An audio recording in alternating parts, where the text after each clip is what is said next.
So let me back up a little bit because I'm all over the place in my mind. On Sunday, when Andrew left, I had paid him $4,600.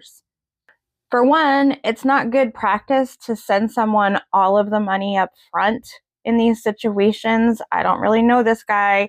He sent me licensing. All of these things happened, but people be scammy. So I sent the $4,600. It was supposed to be $5,000 for 5 days of searching. And if it went on longer, it could go up to, but no more than $7,000. I sent him the $4,600 that I have access to. The rest of the money is coming in through GoFundMe, and that takes time to clear. Tuesday, all day Tuesday, he consistently complained that they were out of money.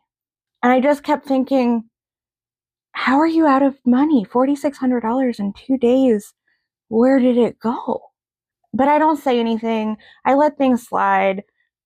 It is what it is. Tuesday night, he and I speak on the phone, and I say to him, I'm going to bring you some more money tomorrow.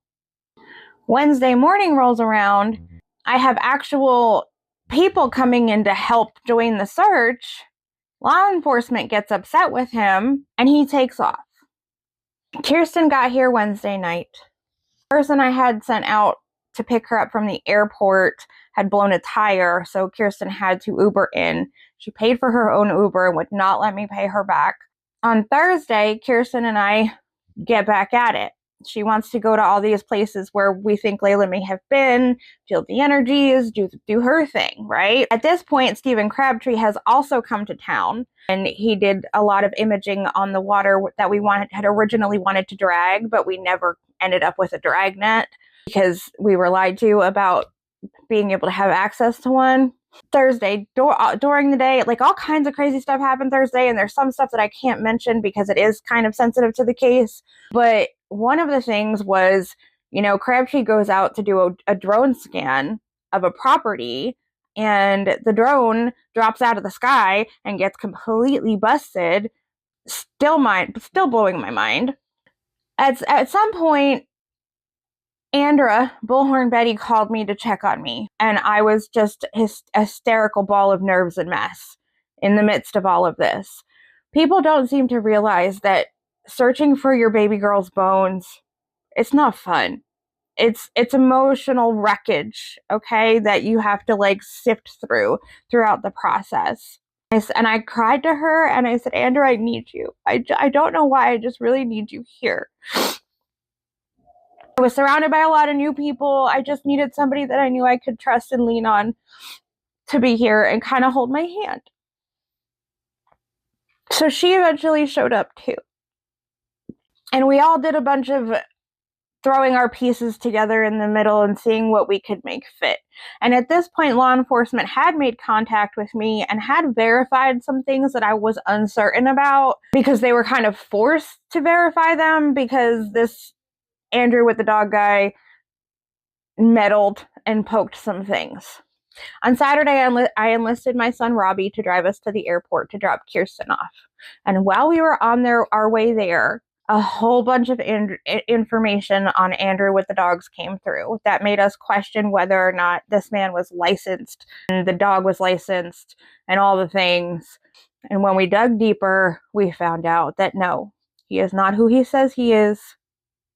He has done this kind of thing to other families, not families of the missing, but other vulnerable people that are going through things and can't think or see straight, and he ends up being their only hope.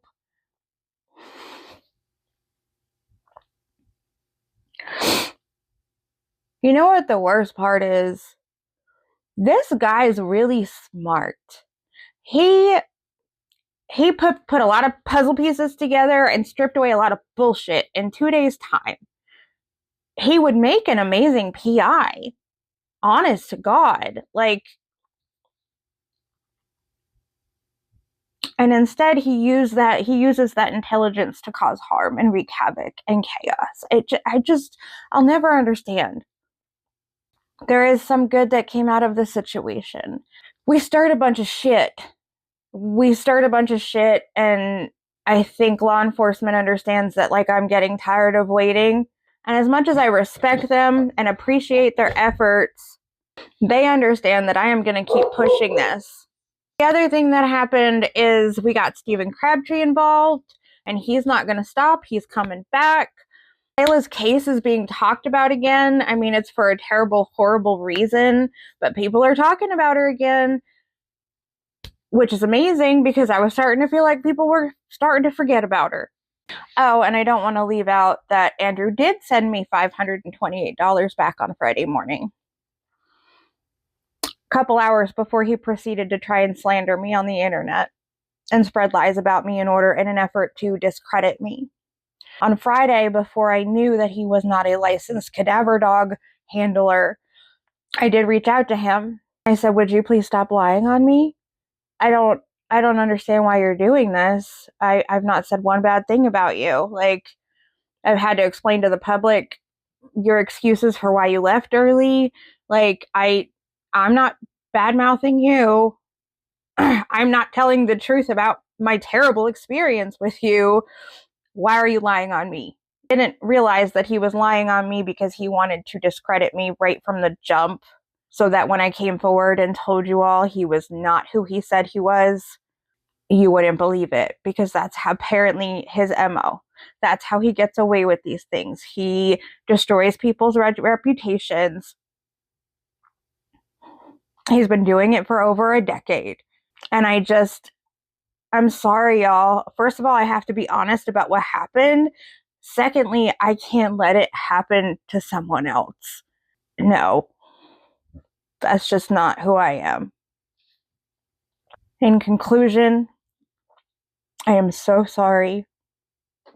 I am so embarrassed. I feel completely violated and victimized, and I prefer to see myself as a survivor over a victim. But this hurts, as if I wasn't suffering enough.